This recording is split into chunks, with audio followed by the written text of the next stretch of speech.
Senior Partner and Southeast Asia Digital Practice Leader at Bain & Company, to the stage. Please give a round of applause for Mr. Aadarsh Baijal.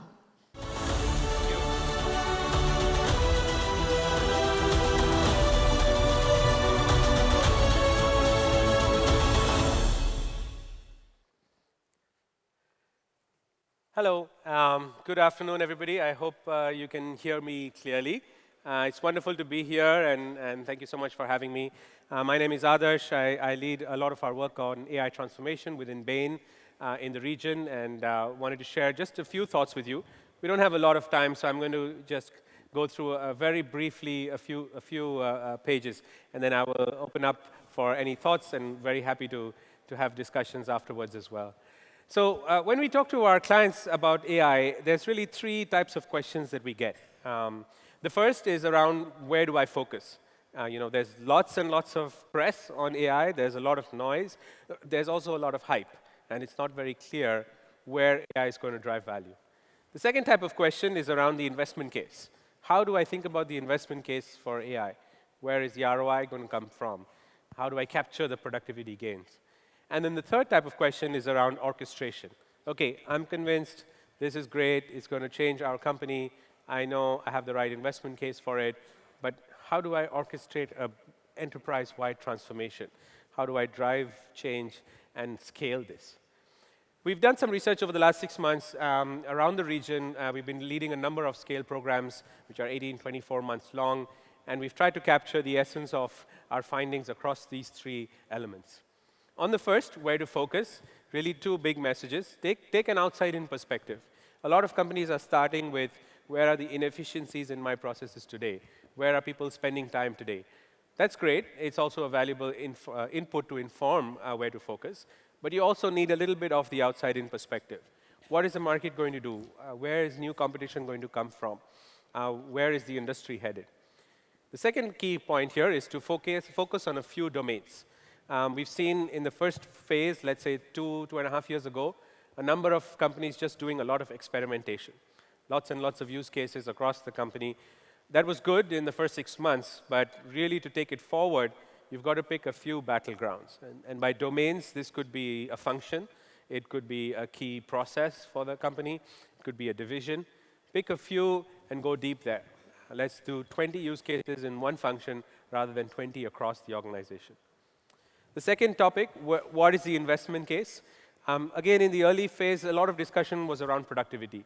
I'm going to free up all of this time, and so it's going to increase productivity. But time freed up by itself doesn't show up on the bottom line. I've had a lot of my clients saying, this is great, we did some things, but I just keep seeing all the investments needed. When am I going to start seeing it on my P&L? And it's actually not so trivial to get it to the P&L. You do need to do more fundamental changes to translate that productivity into something of direct value to the business. And it's showing up in different ways, and we like to talk about two of those. One is speed. Can I move faster to capture the opportunities in the market? And the second is decoupling of revenue and growth. Can I grow without actually increasing my cost base? The third bucket is around orchestration. And again, in the early days, there was a lot of worry. We don't have enough data scientists. We don't have enough technical talent. And while that is true, again, not really the thing holding back transformation.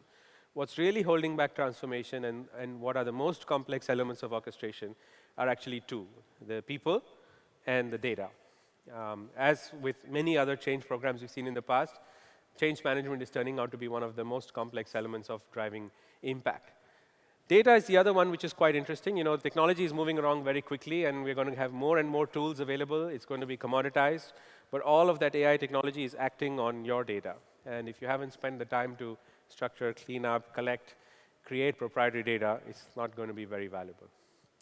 Let me share a few elements on each of these, and I'll focus more on the first two questions.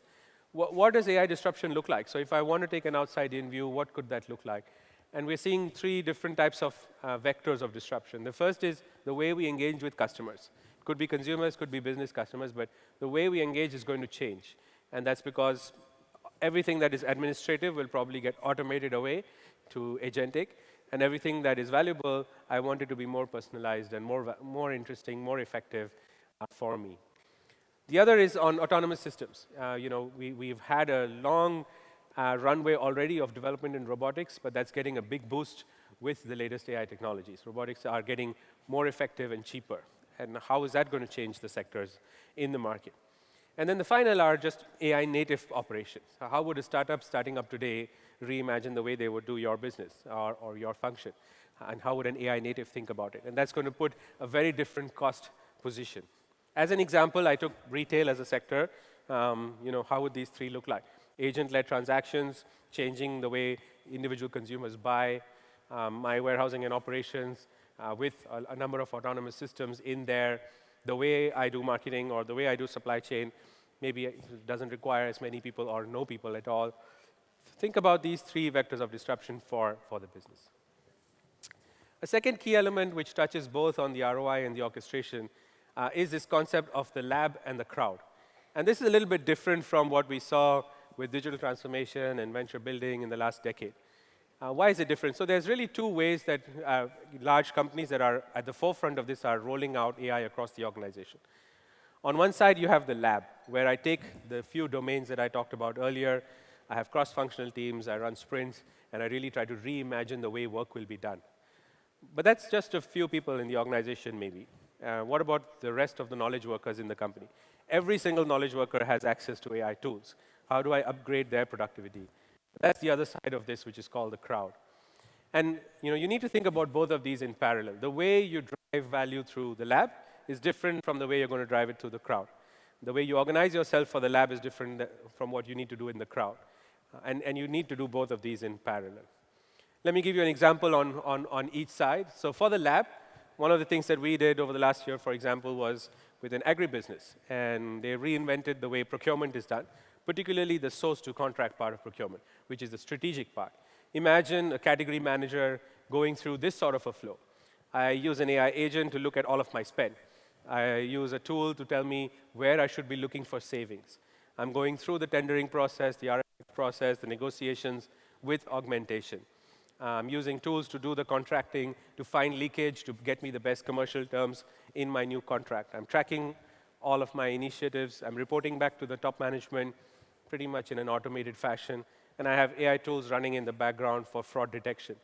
This is going to look very different for a company setting up procurement from scratch today. And this is an example of taking a domain like procurement and using the lab mindset to say, let me reimagine the end-to-end flow of how a category manager will work in the future, and let me roll out a number of solutions for that. We rolled this out, about 7 or 8 solutions actually over 12 months to completely redo the way procurement was done. On the flip side, if you have the crowd, where I'm rolling out Copilot, or I'm giving many low-code tools, then how is that going to create value? And that's really about pushing forward from the productivity increase, which is almost the step 0, to the next step, to say, can I take this productivity increase, and can I actually translate that to velocity? And velocity is saying, I have more free time, can I move faster? And the move faster could be with the customer. I'm more responsive to the customer. It could be innovation. I'm innovating faster. It could be even just supply chain shocks, agility in the market, which we know there are many today. We need much more agile workflows. How do I actually take that productivity increase and translate it to velocity? And it only comes when you're intentional about it. So we are working with a pharma company that said, I want to accelerate my time to market for new products that are launched.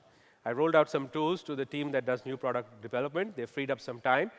But the KPI I'm going to set is not how much time they freed up. The KPI is I want to get a product out in 3 months instead of 6 months, which includes all the engagement with the regulator, all the documentation that needs to go in. That can be augmented with LLMs. And only once they started to measure that timing of new product launches were they able to translate the productivity gains to an actual business outcome. And then the next step is decoupling revenue and growth. And I think this is particularly important for businesses in markets like Indonesia, where we have plenty of growth ahead. And this is about saying, let's take my finance team. I've rolled out a number of solutions, and the finance team is now more productive. They freed up time. I don't want to cut anybody from that team because I need pretty much everybody, and I might need 10 more people, given the growth I have ahead of me.